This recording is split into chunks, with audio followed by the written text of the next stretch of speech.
In this section, Richard Dawkins will be talking about Harun Yahya's, I can't read, Atlas of Creation. Without much ado, we'll go straight to Richard Dawkins.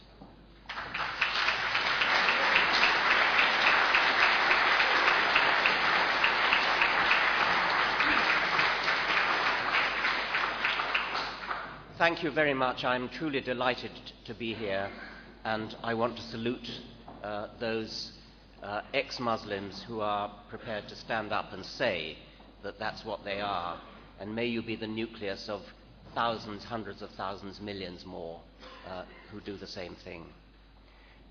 I am a great admirer of Al Jazeera's English language service, and I was therefore very shocked when I saw a couple of days ago the Arabic version of Al Jazeera with subtitles in which they interviewed this man, Harun Yahya, whose real name is Adnan Oktar.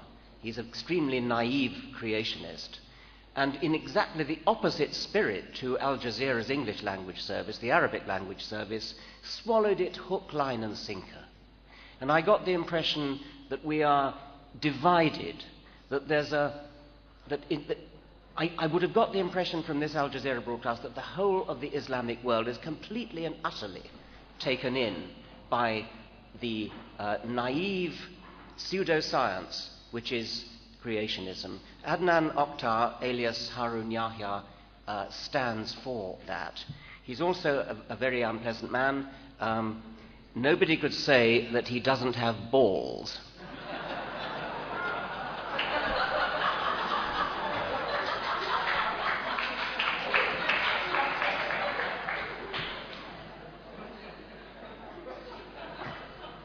And he shows this in various ways. When my book, The God Delusion, first came out, he succeeded temporarily in getting the publisher and translator arrested for blasphemy. In the last few weeks, he has succeeded in persuading a Turkish court to ban my website, richarddawkins.net. And he's said to have sued me for 8,000 Turkish lira. That's 3,300 British pounds. His lawyers have listed phrases and sentences that I wrote on my website, which they claim assault his personal rights. Weirdly, I learned about this lawsuit, all second-hand from newspapers. I've received not the slightest communication from his lawyers, from him, or from any Turkish court, but I'm advised by friends in Turkey that I ought to be hiring a lawyer, in spite of the fact that nobody's even approached me with this suit. That seems to be the way they do it. Anyway, the first thing we did when we heard about this was to get my entire article, the one that offended him, translated into Turkish, and we put it up on the website because, needless to say, the attempt to ban it in Turkey is pretty futile. It's very hard to ban a website, and there are large areas of Turkey where it can be seen, and it's now been picked up by other Turkish websites. For example, this one, that's again another Turkish translation of the article which has offended Harun Yahya. He is widely known for writing a large number of books, most notably Atlas of Creation, which has been distributed free to enormous numbers of science teachers around the world.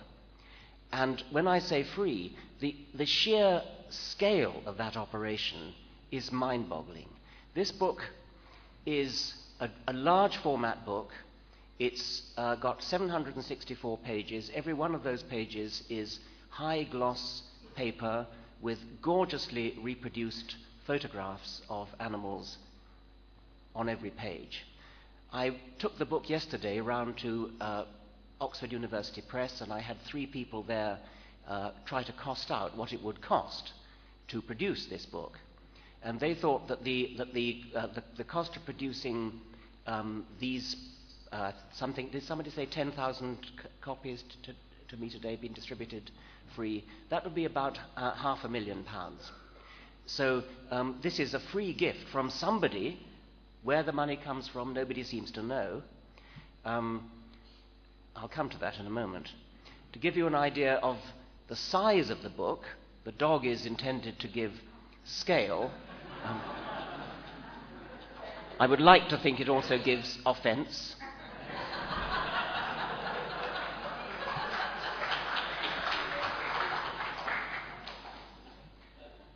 As for where the money comes from, I think it would make a nice assignment for an investigative journalist to try to work that out. Does it come from Adnan Oktar himself? Well, he's certainly not a poor man, as you saw from that James Bond villain picture that I had up at first.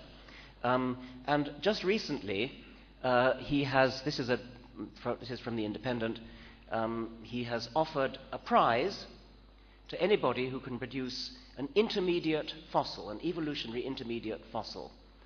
The size of the prize is 10 trillion Turkish lira, which is equivalent to 4.4 trillion British pounds. That is 36 times the gross national product of Turkey. It's more than the gross national product of Germany, France, Britain, Italy, and China combined. 13 times the wealth of Bill Gates. So perhaps we should all put in for it, but I'm going to tell you at the end that his idea of what would constitute an intermediate fossil is a fairly odd one. Now, onto the book. Onto the book itself. Unlike most Christian fundamentalists who think the world was created in 6 days, 6,000 years ago, Adnan Oktar is an old Earth creationist. He understands what fossils are, and he agrees that they're old. His one point, which is bludgeoned home on every single page of this enormous book, is that ancient animals haven't changed. So that's his strategy, quite different from the Christian fundamentalists. His strategy is on every page he has a fossil, and then next door to it he has a modern animal, and he says, look, they're exactly the same as each other. I'm going to show you a few examples to show the depth of his zoological erudition. The first one on the left is a crinoid. A crinoid is a so-called sea lily. It's a member of the phylum Echinodermata. It is a relative of a sea urchin. It's a kind of sea urchin on a stalk. That's a fossil. On the right is what he says is exactly the same. What that is a sabellid worm. It's an annelid worm. It's related to earthworms. It's nothing whatever to do with echinoderms. Just to give you an idea of that, that's a very, very crude taxonomy of the animal kingdom according to modern zoology. You see that the animal kingdom is divided up into two main branches. On the left we have the so-called protostomes. This is all based on embryological criteria. On the right we have the deuterostomes, and this is a major, major division of the animal kingdom. These are two sub-kingdoms. An animal in the protostomes and an animal in the deuterostomes could not be more different from each other while still remaining members of the animal kingdom. And the sabellid worm, you see up at the top left, is an annelid. It's a protostome, and the crinoid is an echinoderm. It's a deuterostome. These things could not be more different if they tried, unless they became a plant or something. Here's another example. The fossil there is an eel, and he says it's 95 million years old. I have no reason to doubt that. The modern animal, which hasn't changed at all since the fossil eel, that's not an eel at all. It's a snake. It's a sea snake, a poisonous sea snake. You've probably seen them if you've dived in tropical waters. It's a poisonous sea snake belonging to the genus Laticorda. Once again, you couldn't be more different if you tried, so long as you stay a vertebrate. This is the champion one of all. There's a caddisfly in amber, which is 25 million years old. And look, it hasn't changed at all to the modern one. The modern one, the modern caddisfly, is a tide fishing fly. and it's still got its hook.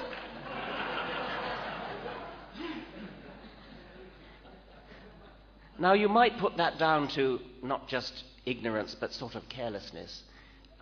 Maybe he didn't look very carefully, but I tracked this down to the website where he stole it, which is a website of a champion fishing fly tire.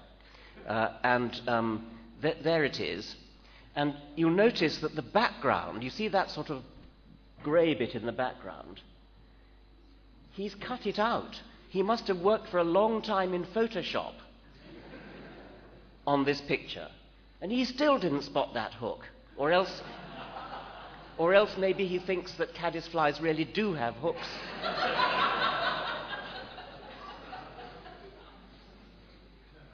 Well, as I was browsing this Fishing Fly Tires website, I came across something else which I thought looked familiar. That's a spider made by the fly tire. It's an artificial spider, very beautifully tied, obviously, and I'm sure it's very tempting to the fish for whom it was designed when on the end of a hook. But I thought it looked familiar, and I went back to Harun Yahya's book, and sure enough, there it is. Look, it hasn't changed at all from the one in amber up at the top. Well, you can't really see very much of the one in amber. It doesn't, even if that was a real modern spider, it wouldn't really make the case very convincingly. Yeah, that's a brittle star, and the modern one is a starfish. And again, you can't get more different as long as you stay in echinoderm. Now, back to the fossil, the prize for the fossil intermediate. I wanted to make the point that he's got a very, very weird idea of what an intermediate would look like. This idea of there aren't any intermediate fossils is a favorite one of all creationists, not just Muslim ones, but Christian ones as well. Their constant refrain is, produce your intermediates. There are no intermediates. The fossil record is completely devoid of evolutionary intermediates. This has always puzzled me, because just about every fossil you find is going to be an intermediate between something and something else. And yet they seem to think this is a highly trenchant point that they're making. And it was Harun Yahya who finally dropped the scales from my eyes. The reason why these people think there are no intermediates, they've got a very, very weird idea of what an intermediate would look like. Sorry, that's an old slide. There you see a picture that he's put together with a baby crocodile on the left and some sort of ground squirrel on the right. And what he's saying is, there are no intermediates between crocodiles and squirrels. Well, you know, why would you expect an intermediate? There exists no transitional form.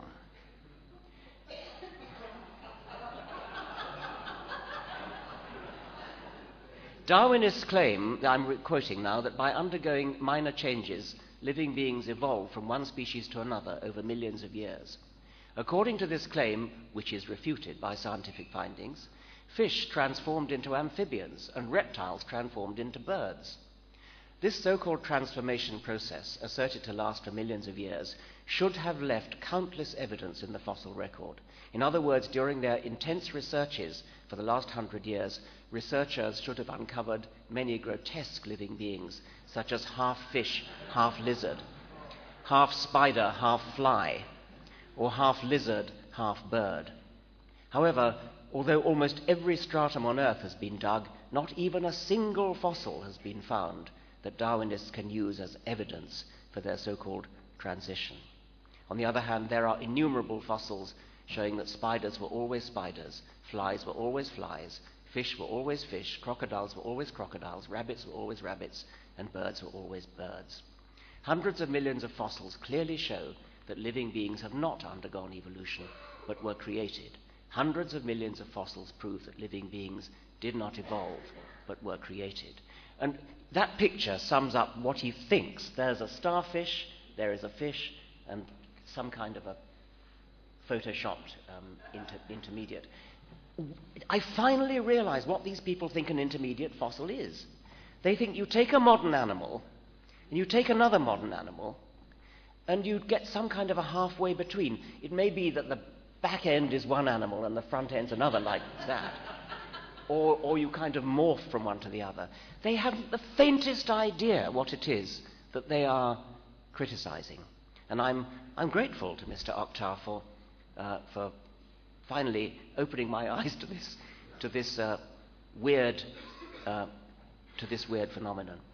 Now, as I said, he has allegedly sued me, and I'm going to, I suppose, do something about it. Or it would be nice if I got some sort of official word. What I'm wondering is whether there are any people of Turkish origin here who might be able to throw some light on this odd phenomenon that I learned from the newspapers that I've been sued and not from any official source, and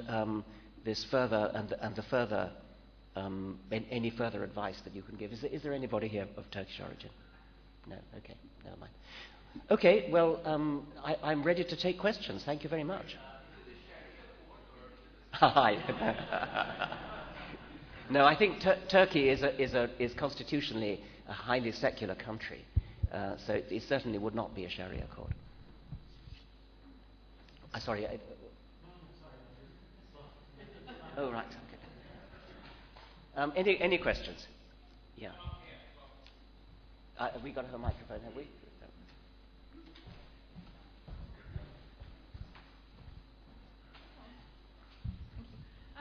You just said that you hadn't come across this strange idea of intermediates, but isn't it also current among American creationists? Yes, that is. I mean, things like the croco-duck. Yes, that is. Yes. There are American Christian creationists who will say, "Show me a croco-duck," or "Show me a fronkey," an intermediate between a frog and a monkey. When you think about it, it's no wonder they think that it's difficult to find intermediates. Any more questions there? Yeah.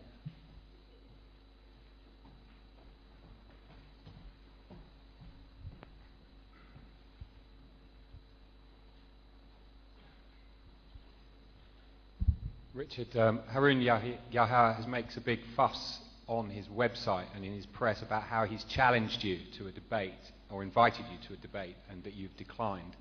Is that the case, and would you ever consider, or under what conditions would you consider debating him? I always decline debates with creationists. I've done this ever since asking advice from Stephen Jay Gould, who did the same thing. If you agree to have a debate with them, what you're doing is giving them legitimacy. You're saying there is a serious scientific matter to discuss. Here we are sitting on a platform. It gets even worse when you have the elaborate legalistic rules of debate. You have 20 minutes for the proposition, 20 minutes for the opposition, 5 minutes to reply, 5 minutes to reply. It all creates the illusion that there is some real issue to debate. I hope that I've shown you from these just half dozen slides that the debate would be simply ridiculous. I mean, this man doesn't know anything about zoology. He doesn't know anything about biology. He knows nothing about the evolution that he is attempting to refute. He's a complete and utter ignoramus.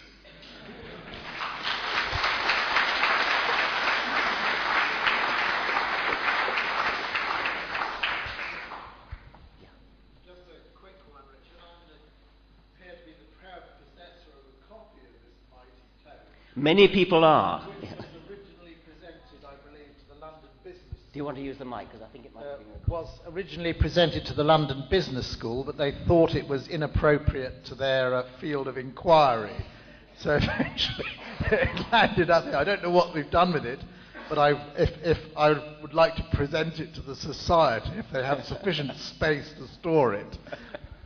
Well, no doubt that will be gratefully received, or will it? I'm not sure. Somebody, yes, there.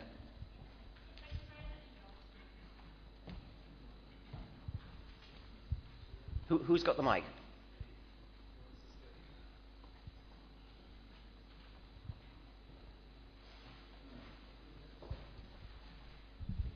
We were talking about, I can't help it because I see all these as a not a conspiracy theorist or something, I hate it, but as a movement that is just beyond some scientific discussion, as you said, it's not science really.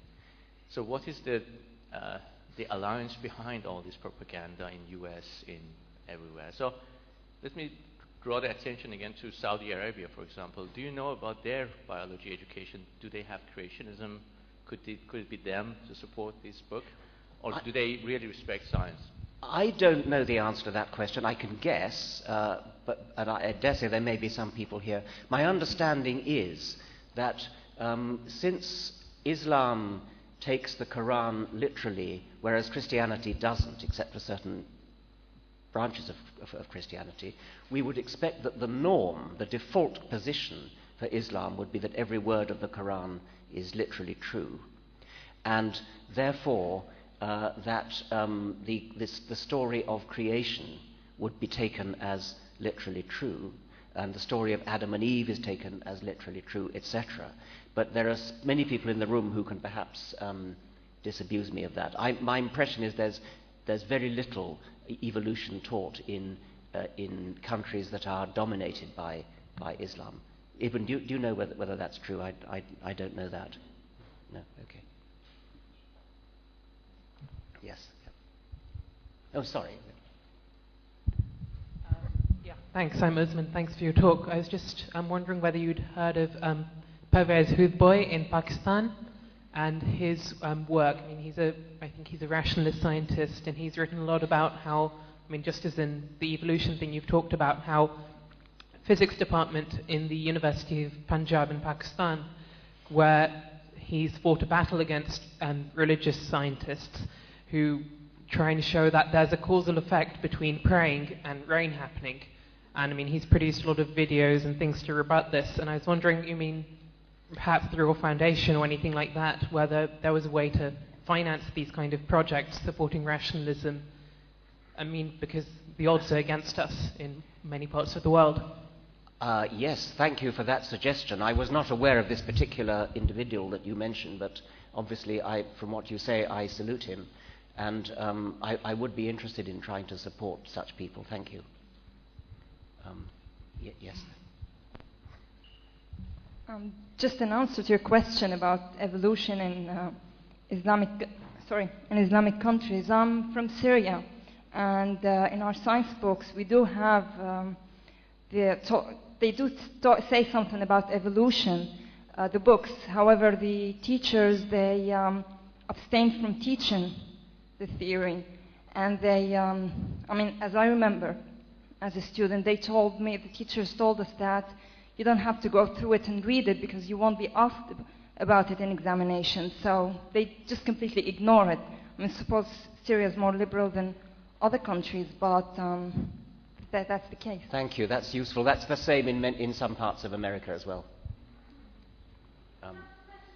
Yes. Okay. Yeah.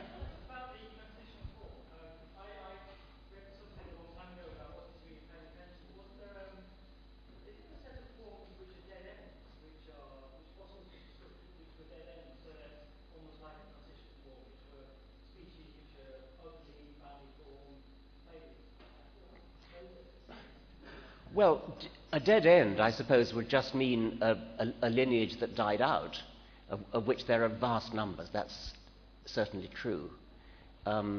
So they wouldn't look like intermediates necessarily, but I mean, something more than 99% of the species that have ever lived have gone extinct, and so in that sense, they're dead ends. I think yes. Hello? Yes? Who am I looking at? Okay, yes. Oh, okay. We'll have one. Is the microphone going upstairs? Or if you could repeat your question. I could repeat the question, okay. Yes.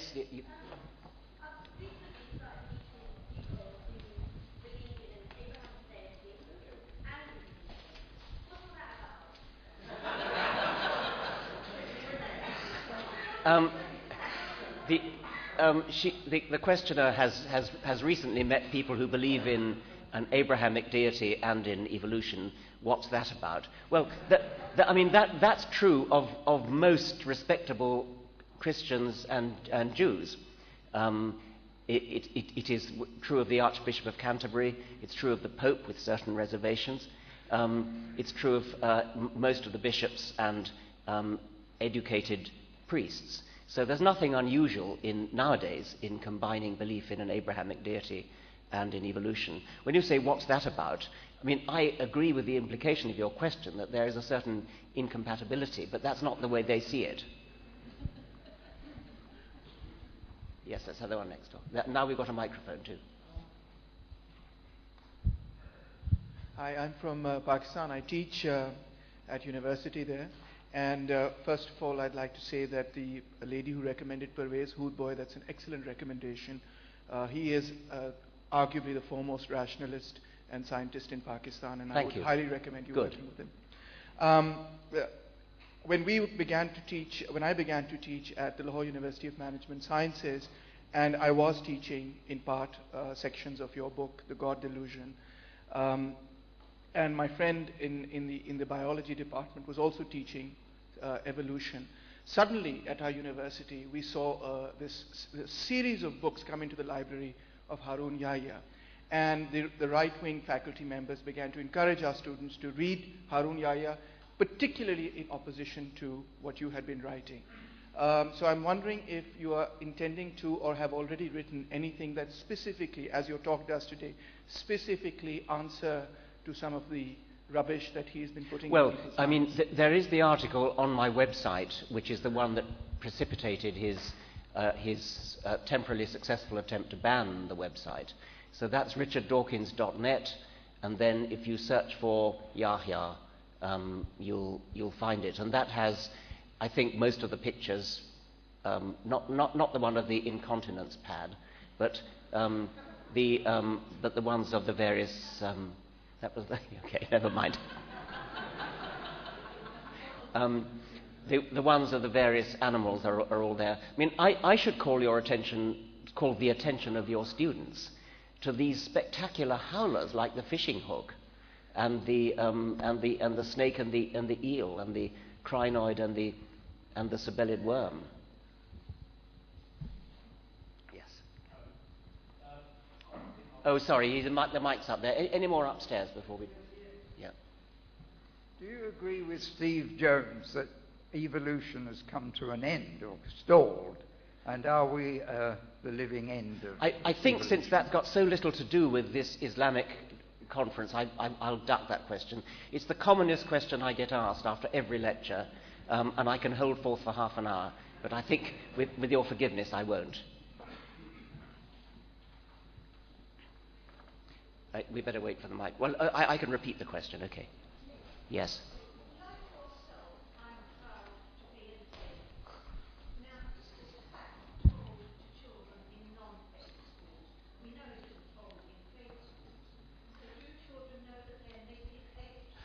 The questioner is proud to be an ape, and so am I. Is this told to children in non-faith schools, or indeed, I suppose, in faith schools? I don't think that many people, even who teach evolution, actually tell children you are an ape. It would be a very good thing to do, because it is literally strictly true. It's strictly true in the following sense.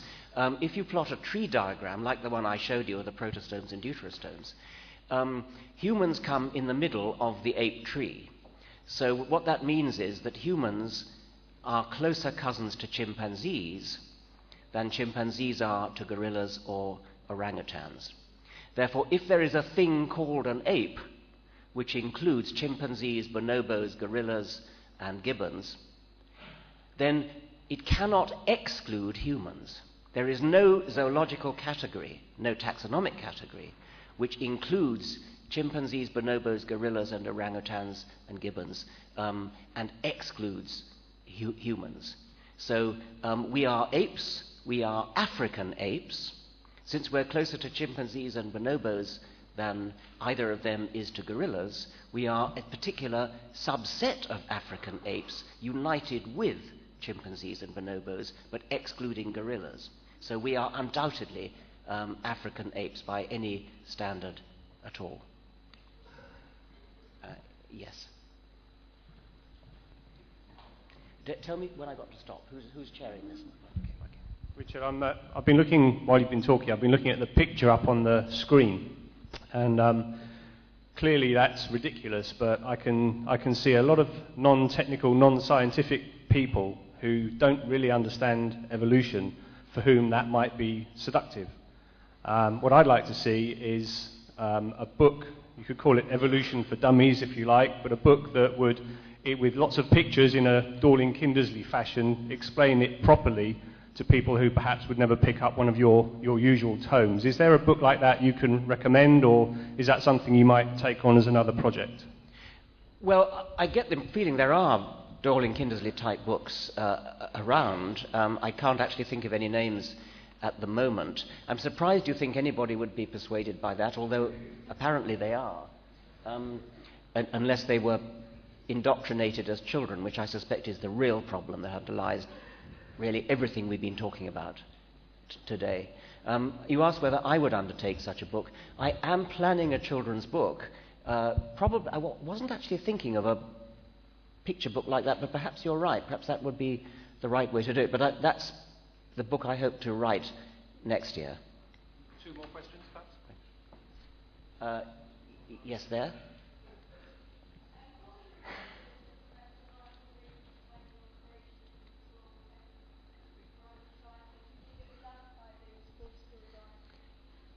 The question is about the Reverend Professor Michael Rice, who was employed by the Royal Society as their education spokesman, and who was somewhat pilloried for saying in a speech at the British Association and in an accompanying article that the right way to handle creationism in schools is to treat the question sympathetically, to show respect for the religious beliefs that the children have been indoctrinated in. He didn't say, he didn't put it like that.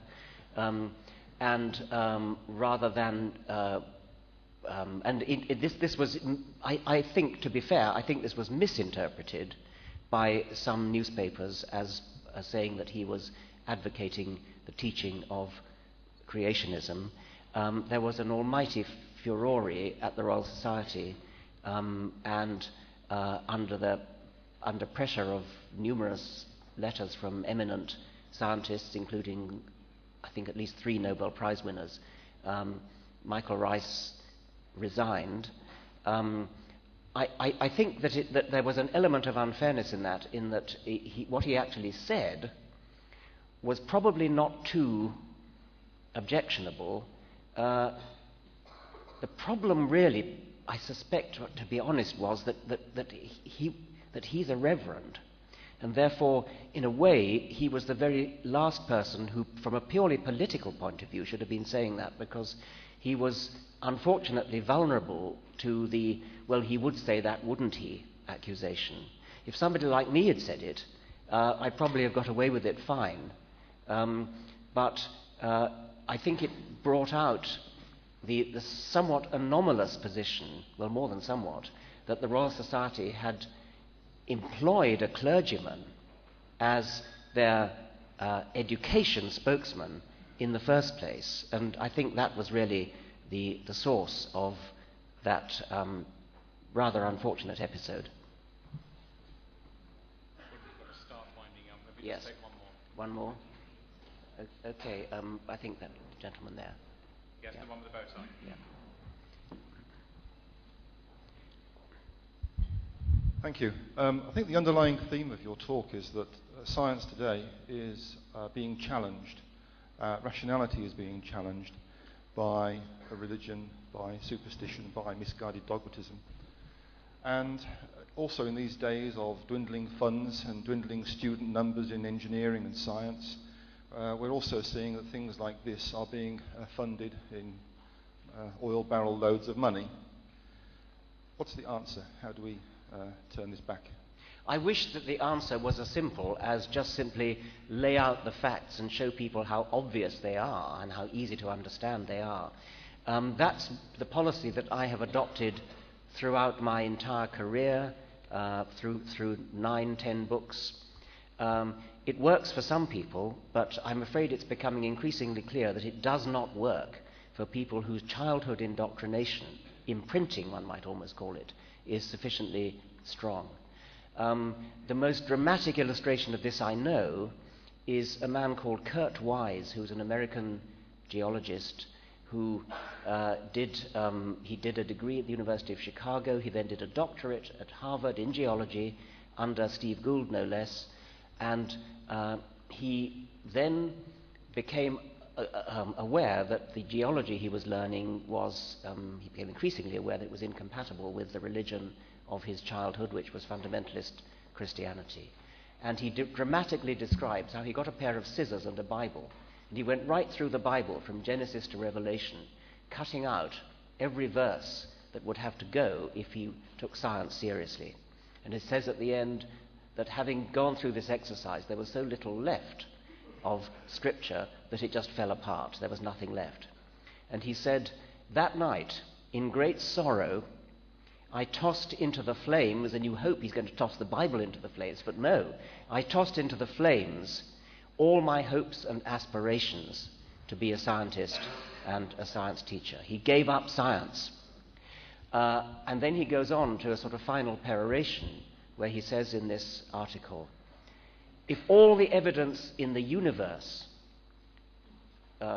demonstrated an old Earth, if all the evidence in the universe showed that the Earth is old, I would still be a young Earth creationist, because that is what Holy Scripture tells me.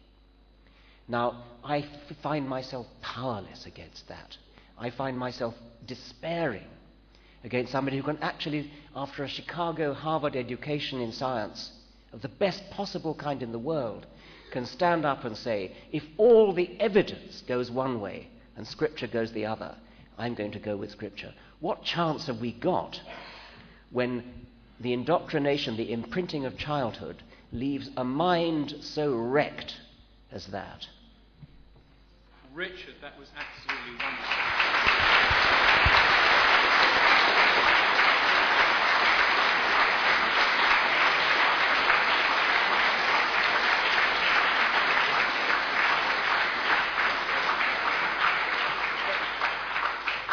But as the incoming chair, Keith Porteous would, I don't think I can let it last, just to leave at that very last moment. I'm going to ask you to say something positive about what the people in this room, and what a magnificent group of people dedicated to science are here.